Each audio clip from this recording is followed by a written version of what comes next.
তুমি মুসলমানের বাচ্চা, আসসালামু আলাইকুম এই শব্দটা শুদ্ধ করে পারো না, তোমার লজ্জা করে না? তুমি আবার আলেমের ভুল ধরো, সালাম দেয় সামাইকুম, মানে তোর উপরে খোদার গজব, হে ঘুরে খায় ওয়ালাইকুম, তোর উপরে আগে বল। নির্লজ্জ বেহায়া কোথাকার। বিএ পাস করেছো, এমএ পাস করেছো, আইএ পাস করেছো, আসসালামু আলাইকুম শব্দটা শুদ্ধ করে বলতে পারো না, মুসলমানের সন্তান। আবার আলেমের বিরুদ্ধে মাস্তানি করো।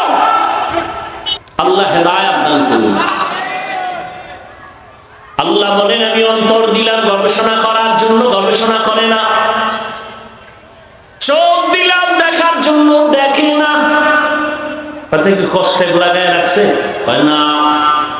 তাহলে কি দেখে না মানে? আমি দেখতে বলছি, কোরআন দেখবি, দেখবি কোরআন সওয়াব। সুবহানাল্লাহ। কোরআন দেখবেন তাতেও কি? মুখস্থ কোরআন পড়ার তুলনায় দেইখা পড়লে সওয়াব বেশি। আল্লাহর নবী বলেন কোরআন দেইখা পড়, জীবনে চোখের পাওয়ার নষ্ট হবে না। আল্লাহর কোরআন শুধু তাকাইয়া যদি দেখো তাতেও তোমার সওয়াব। আল্লাহ কয় কোরআন দেখতে বলছি, দেখে না। আব্বা আম্মাকে দেখবি, সওয়াব কয় দেখে না। বাইতুল্লাহ দেখবা তাকায় তাকায়, সওয়াব দেখে না। বাইতুল্লাহ দেখে না, হ্যাঁ গিয়ে লাইট লাইট লাইট লাইট বয়ে গেছে লাইট দিতে, ফেরাউন না বাথরুমে সিফায় বয়ে লাইট দে। আমি এখন বাথরুমের বাইরে, তোমরা লাইনে থাকো, ভিতরে গিয়ে লাইট দেব। কিন্তু বয়া বয়া করতেছে কবিরে গুনাহ, মোবাইল লয়ে একটা ছবি তুলতেছে। এটা কোন কামে? সরকার অর্ডার দিছে, মদিনাওয়ালার অর্ডার আছে, যেখানে ছবি তোল নাইলে জাহান্নামে যাবে। তো আকামটা কেন করেন?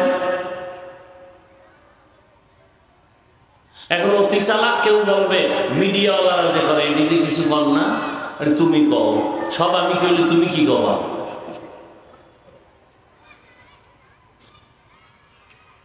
মিডিয়াওয়ালারা করে, এদের দ্বারা কিছু হলেও দিনের উপকার হয়, সারা দুনিয়ার মানুষ কিছু কথা শুনতে পায়। তোমার কি উপকার? তোমার ছবি ভালো উঠবে, রেকর্ড ভালো হবে, শুধু শুধু আকাম কেন? কয় আব্বা আমার অভিশাপ লাগছে কবা, নাইলে বেহেশতের বাগানে বই এই অন্যায় কেন? আপনাদের কি বলবো, আমরা জাতি ভাই হুজুর ফিরেই তারি না। বাথরুম খুইলে, দরজা খুলে দিয়ে একজনের মোবাইল লিয়ে খারাই গেছে, আমি ভিতরে আইলি না কেন? তুই এত সেলফি তুলবি, ভিতরে আয়, বাথরুমের ভিতরে ঢুইকা সেলফি তুল। কবরে গিয়াও মোবাইল নিয়ে যাবা, ফেরেশতারা আসলে বলবা আগে সেলফি পরে প্রশ্ন। আমি হাসির কথা বলছি, হাসেন কেন? আমি যা বলছি তা তো কান্না দরকার, যে আমি এত খারাপ। আপনি হাসেন কেন? এটা কি হাসার প্যান্ডেল? তো হাসেন কেন? এটাও ১৫০০ বছর আগে আমার রাসূল বলে গেছেন, লা ঈমান লিমান লা হায়া আলা। যাদের লজ্জা নাই ওদের ঈমান নাই, আর যাদের লজ্জা নাই ওদের হাসতেও বাধা নাই। আল্লাহ আমাকে আপনাদের সবাইকে হেদায়েতের দৌলত দান করেন।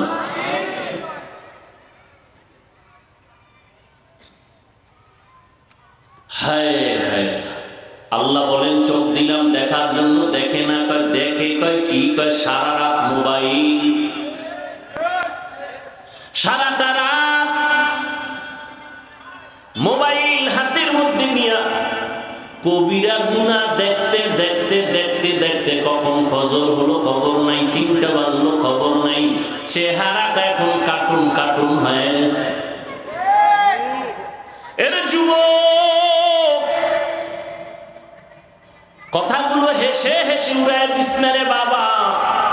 অল্প দিন অপেক্ষায় থাক, যদি ফিরে না যাও বিছানায় পঙ্গু হয়ে থাকবি। এত তাড়াতাড়ি মরবি না, কষ্ট পেয়ে মরবি। লিখেরা, এই মোবাইল তোর ঈমান নিল, তোর আমল নিল, তোর কিয়ামতের ভিড়া তো আছেই, কিন্তু এছাড়া তোর নগদ ক্ষতি কি? চোখের পাওয়ার নাই, কানের পাওয়ার নাই, হার্ট দুর্বল, ব্রেন দুর্বল, শরীর ব্যথা, মেধা দুর্বল হয়ে গেল এই মোবাইলের কারণে। সারা দুনিয়ার চিকিৎসা বিজ্ঞানীরা একমত, আল্লাহর পক্ষ থেকে মানুষের শরীরটা সুস্থ রাখার জন্য আল্লাহ একটা মহা ঔষধ দিয়েছেন, ফ্রি, রাতের ঘুম। আর এটাকে নষ্ট করলি বান্দা তুই কবিরা গুনাহ করে মোবাইল দিয়া। আজকে খবর নাই, নিজের হাতে নিজের জীবনটাকে নষ্ট করে ফেলতেছ। জীবন শেষ, যৌবন শেষ, কানের মধ্যে গানের তার লাগায় ঘুমাও। আজরাইল ঘুমের ঘরে আসতে পারে না বাধা আছে? আইসেই যদি দেখে গানের তার কানে লাগানো, মুসলমানের বাচ্চা হয়ে একটু জবাব দে, কি আল্লাহর কাছে কি জবাব দিবে? বেঈমানের বুঝাইলে ওরা বুঝতো, মুসলমানের বুঝানো যাইতেছে না, কারণ এরা আমগো থেকে মহাপণ্ডিত। মহাপণ্ডিত না হইলে আমাদের ভুল ধরে কেমনে? কিন্তু খ্রিস্টান গো গির্জায় গিয়া, হিন্দুদের মন্দিরে গিয়া যদি আমি বয়ান করতাম, 6 মাস 12 মাস লাগতো না, 6 মাসের বয়ানে ওরা সব মদিনার আশেক হয়ে যেত, মুসলমান হয় নাই। মহামারী করোনায় এগো ঘাট সোজা হয় নাই। আল্লাহ হেদায়েত দান করুন। আল্লাহ বলেন, কান দিলাম শোনার জন্য, বান্দা যা শুনতে বলেছি তা শুনে না। কোরআনের আওয়াজ শুনো, সওয়াব। আমি তেলাওয়াত করলে যা সওয়াব পাবো, তুমি শুনলে সমান সওয়াব পাইবা।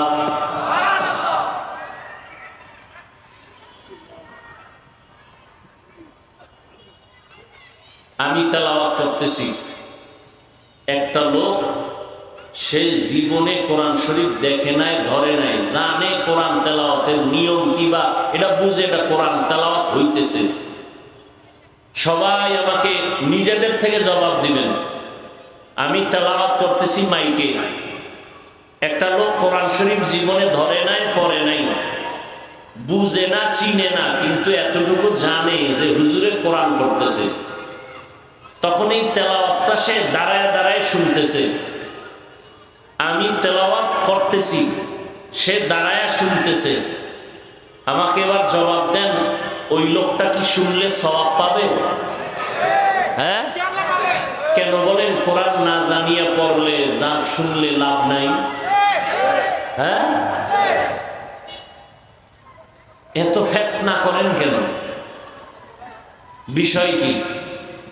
চতুর্মুখী খ্রিস্টান মিশনারি ইসকনের আক্রমণ, চতুর্মুখী মুসলমানের ঈমান হরণ করার জন্য ঘর দেয়, বাড়ি দেয়, কাদিয়ানি বানায়। এদের ব্যাপারে আপনার সিদ্ধান্ত কি? আপনার ফয়সালা কি? আপনার মিশন কি? আপনার মিশন কি? সর্বনাইরে নিচে নামাও, তাবলীগ আলাগো বিরোধিতা করো। আপনি মুসলমানের বাচ্চা হয়ে এই মিশনে নামছেন? খ্রিস্টান বিধর্মীদের মোকাবেলা, কাদিয়ানীদের মোকাবেলার মিশনে আপনার কি পদক্ষেপ? কোনো খবর নাই, শুধু ফিতনা বাজান, ফিতনা ছড়ান। কে বুকে হাত বাঁধলো, কে নাবিতে বাঁধলো? কই, আমরা তো বুকে হাত বাঁধলেও ওনাদেরকে গালি দেই নাই। আপনি কেন নাবির নিচের হাত নিয়ে টানাটানি করেন? আমি পাস করলি টুপি মাথায় দিয়ে তো ভিন্ন টুপিওয়ালাকে গালি দেই নাই। আপনি কেন এটার দিকে তাকায় বাঁকা নজরে দেখেন? আমি তো কওমি মাদ্রাসায় পড়ে স্কুল কলেজ আলিয়ার বিরুদ্ধে বলি নাই। আপনি কেন কওমির বিরুদ্ধে এত অ্যালার্জি করেন? কি বিষয় কি? কি চান আপনি? এদেশে কোনো মুসলমান থাকবে না, আপনি থাকবেন। ভুল ছাড়া কোনো মানুষ নাই, গুণও আছে, দোষও আছে। দোষটা তো ধরায় দিবেন, কাছে টানবেন, বুকে লাগাবেন, আপনি দূরের থেকে ঢিল মারবেন। এটা কোন মদিনাওয়ালার আদর্শ? আপনি বিরুদ্ধে লিখবেন, এটা কোন মদিনাওয়ালার আদর্শ? কি শিখছেন জীবনে? আজকে মুসলমান বেশি, তাবলীগ বেশি, পীর মুরিদি বেশি, মাদ্রাসা বেশি, আলেম ওলামা। নাস্তিক হাতে গোনা কয়েকটা। আজ আমরা সব এক থাকলে বেঈমানরা কথা বলার আগে অনুমতি নিয়ে কথা বলতো। আল্লাহ হেদায়েত দান করুন। ফিতনা ছড়ায়, শুধু ফিতনা ছড়ায়। আপনি তারাবি 8 রাকাত পড়ছেন, আমি 20 রাকাত পড়েছি, এখানে দ্বন্দ্বের কি আছে? আপনার হাদিস আছে, আপনি রসুলের সুপারিশ নিয়ে জান্নাতে যাবেন, আমিও সুপারিশ নিয়ে জান্নাতে যাব। আর ইবাদতটা করছেন, 8 পড়েন আর 20 পড়েন, বুকে বাঁধেন আর জোরে আমিন বলেন, এই আমলগুলো কার জন্য? হ্যাঁ বলেন বলেন। তা আমল করেন আল্লাহর জন্য, বান্দার সাথে ভাব দেখান কেন? কি আজীব। আপনি 8 রাকাত পড়েন আল্লাহর জন্য, আপনি জোরে আমিন বলেন আল্লাহর জন্য, ঠিক না? তা আল্লাহর মহব্বতে যদি আমল করেন, বান্দার সাথে ভাব দেখান কেন? এই ভাবের নাম রিয়া, এই ভাবের নাম কিবির, কবিরা গুনাহ করতেছেন, তাহলে আপনার ইবাদত বরবাদ।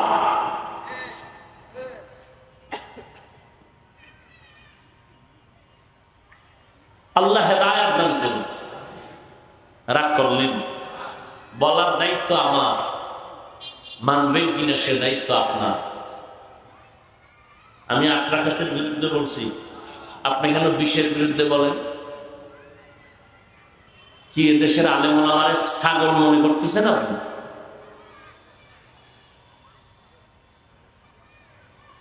বলে কোরআন শরীফ অর্থ না জানলে পরে লাভ নাই, বাস একটা মাইরে দিলেন, 100 বছরের মানুষের ইমানের ঘরে একটা আঘাত করে দিলেন।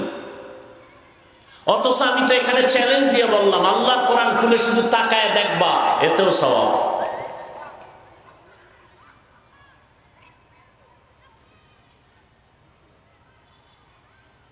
আল্লাহ আমাদের সব ভাইকে হেদায়েত দান করুন। কান দিলাম শোনার জন্য, বান্দা শুনে না। শুনে কি গীবত, শুনে কি অন্যের মারার পরিকল্পনার আওয়াজ, শুনে বেগানার আওয়াজ, বেগানার আওয়াজ। এই জন্য আল্লাহ বলেন এই মানুষগুলো, এরা মানুষ না, কয় কি? কয় এরা চতুষ্পদ জানোয়ার।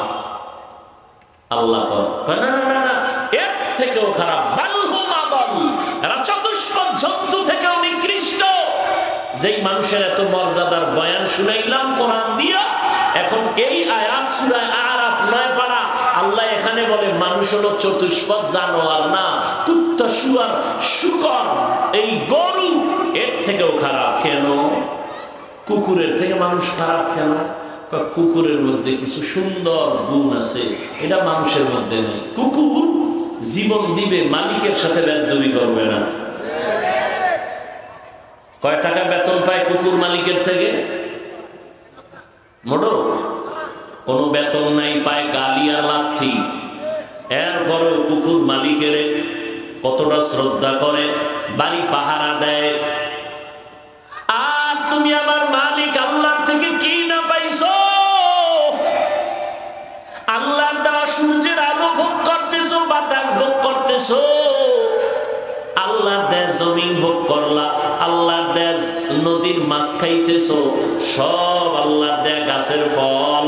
মজা কইরা লিচু খাও, কাঁঠাল খাও, এই মজা কে দিছেন? একবারও তার নিয়ে চিন্তা করলা না, আলহামদুলিল্লাহ বললা না। তোমার মতো নিমখান আমার কেউ নাই। তুমি কুত্তা না, আল্লাহ কয় তুমি 4 পাওয়ালা জানোয়ার থেকেও খারাপ। গরু দেয় মালিকের জন্য জীবন দেয়, মালিক যা কয় তাই শুনে। কোরবানির বাজারে গরু বিক্রি করতে নিয়ে গেল, বিক্রি হয় নাই, গরুটার গলায় রশি পেঁচায় দিল। মালিকের আগে গরুটা একা একা বাড়ি চলে গেল, যায় না। গরু দেয় মালিক চিনে, মানুষ সে মালিক আল্লাহরে চিনলা না। তোমার মতো নিমখান আমার কেউ হতে পারে না। আল্লাহ বলে এরা চতুষ্পদ জন্তু না, বালহুম আদল, এরা চতুষ্পদ জানোয়ার থেকেও খারাপ। শয়তানের ধোকায় হোক, মানুষ শয়তানের ধোকায় হোক, নফসের ধোকায় হোক, অন্যায় তো করিয়েই ফেলে।